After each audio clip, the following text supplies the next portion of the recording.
to cool down. Nord, who's done a lot of damage in this tournament with his shot from that far point, set it up, and the tip, as you said, Bopes, from Nordstrom, put it in the net at 16-21.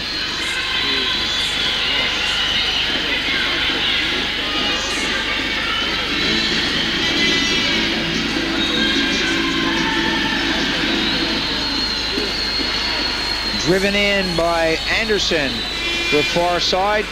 Norstrom, little tip out, a 2-on-2 situation developing. The Russians on the attack again.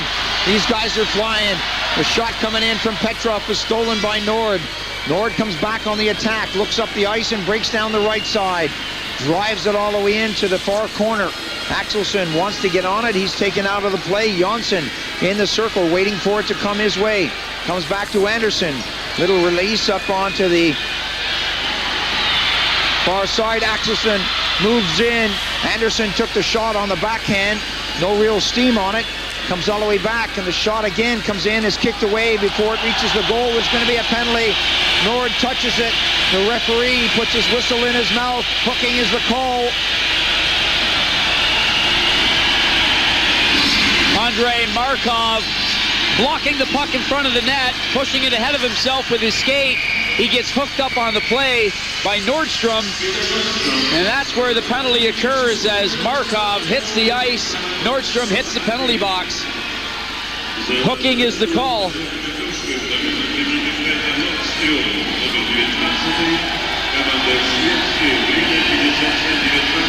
Podomatsky makes his way back to the net. He came off to throw on the extra attacker on the delayed call. Good burst of speed by Petrov. These guys love to get the wrist shot away while the wheels are still turning.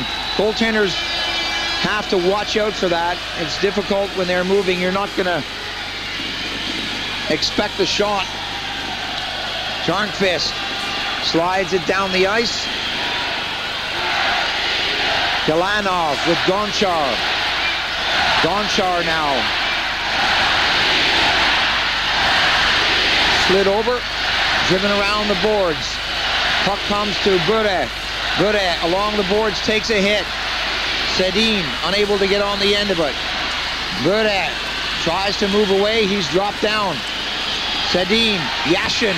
Yashin looking to work his way out, and the puck was moved forward by the palm of the hand, and we have a whistle, and the face-off comes out of the zone. Yashin is complaining to the referee. What's that all about? 2 minutes left on the hockey game. 1:19 left on Nordstrom's penalty. Sedin flattening Bure. The puck gloved ahead to Yashin. The face-off outside the Swedish zone.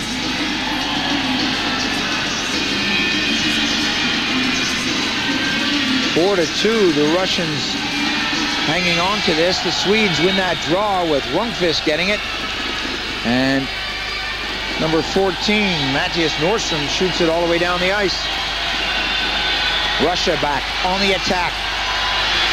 Trying to work through Khavanov, the big defenseman. Petrov goes in, takes an elbow, bounces off the boards, and that's cleared down the ice. The goaltender leaving it for Khavanov. Prokop'ev circles back. Rundqvist goes in to check. Prokop'ev drops it back nicely. Backhander wide of the target. Norstrom will get there first. Finds an opening. Shoots it down the ice as we come up to the 1846 mark of this hockey game. Change of personnel for the Russians. Rink-wide pass. Nordstrom getting ready to jump on the ice. He's got 20 seconds left. The far side. Kudashov works in off the skate. Kudashov was tied up as he made his way to the far corner. Zhytnyk with Jonsson right on him. Zhytnyk, clever pass to the far side of the rink. Zhamnov, Kudashov and Sushinskiy. Norstrom on the ice, picks up the puck. It's got Jonsson. Jonsson lets a shot go. That hit a skate. And the Russians slow it down with 27 seconds left on the clock. Wait till this buzzer goes, and the Russians come up as victors in this hockey game. This is the biggest holiday day of the year. It's called Victory Day. And it means more than that to this Russian team. 7 seconds now on the clock. Swedes throw the puck around. The Russians pick it up with Kudashov, getting it up on the wing. There goes the buzzer. Everyone up on their feet in this building as the Russians go back to congratulate Igor Podomatsky in this 4-2 victory over Sweden. A great victory for the Russians as they finish their play in this 2000 World Championships. The Swedes are going to play more hockey, but what a finish by the Russians here. This group with the Americans, the Swiss, the Swedes, and Latvians, those four will go through into the next round. Belarus and Russia are out of it. The watches will be handed over by the... What a hockey game, what a finish for the Russians before this magnificent crowd in this beautiful building. General Colonel Mr. Khavanov, member of the government of St. Petersburg, Mr. Andersson. Folks, I know there were so many good players on the ice, but I have a feeling who you're going to choose for Russia. Well, you know me, Paul. Number 21, Alexander Kharitonov, 2 goals and an assist. I said early in the third period he was the player of the game, and something magnificent would have had to have happened to change my mind. He played an outstanding game for the Russians. For the Swedes, I'll go with number 11, Johan Axelsson. Was a standout for me in the Swedish lineup tonight. Well, let's see what they do. Sometimes the choices aren't exactly what we would do. Axelsson has been chosen. 100% so far. Still 100%. Well done, and well done to those players. Kharitonov started things off at 3:27, then Axelsson 26 seconds later, it was all tied up. Kharitonov, a shorthanded goal in the second period, put the Russians ahead. Prokop'ev with Kharitonov setting him up on a shorthanded goal, made it 3-1. Bure on a breakaway, 4-1, and then a few seconds later, Norstrom with a shot from Nor getting a tip, a consolation goal to make it a little more respectable, and that's the way it ended up, 4-2.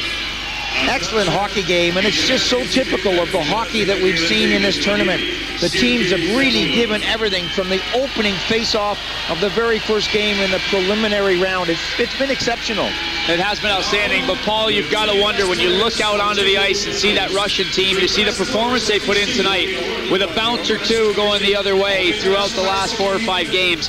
This Russian team could very easily, I know it's all past tense now, but they could very easily be in the gold medal game. This is an outstanding hockey team. You look at the team sheet, and all you see are stars, and maybe that was the problem. They beat the French 8-1, and then, as I said before, the wheels fell off the wagon. The United States came along. Nobody thought they'd be where they are today. The United States is a great hockey team. There are no stars on that team. Maybe that's a lesson to be learned. They're all workers. Worker bees, no queen bees.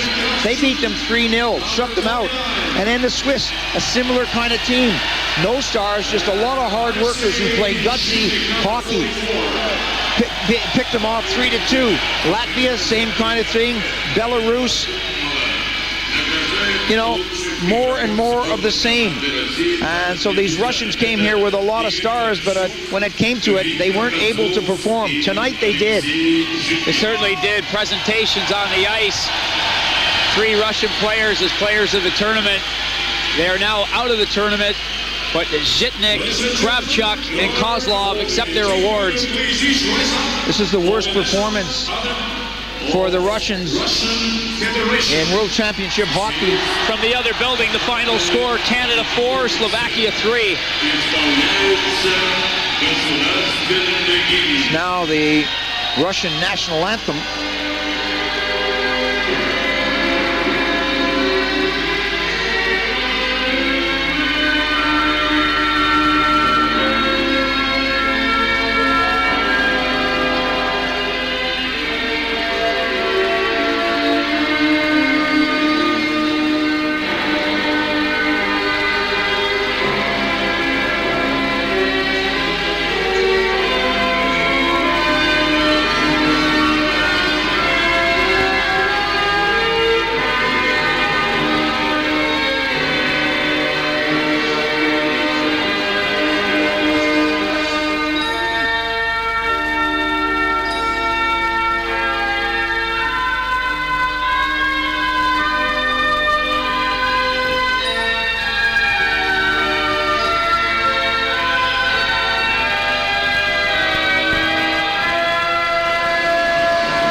fantastic show of appreciation for this Russian team who finally got it together on their last appearance in this tournament. We're going to take a look at the goals that highlighted the third period. Prokop'ev whistles that in. Kharitonov on the shorthanded situation got the magnificent pass over. He was involved in the first two goals, scored them, and then set up the third one. With a man down, these two guys were dangerous throughout the game. Prokop'ev takes the shot. Kharitonov, the provider.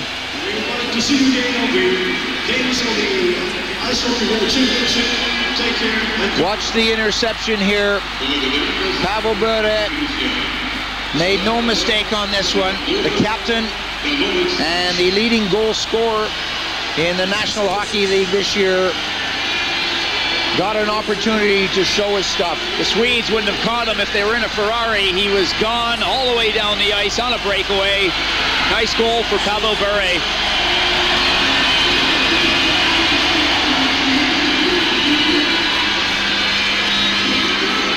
Nord gets the shot in. It's not a difficult one, but Norstrom, number 19, was credited with the final tip.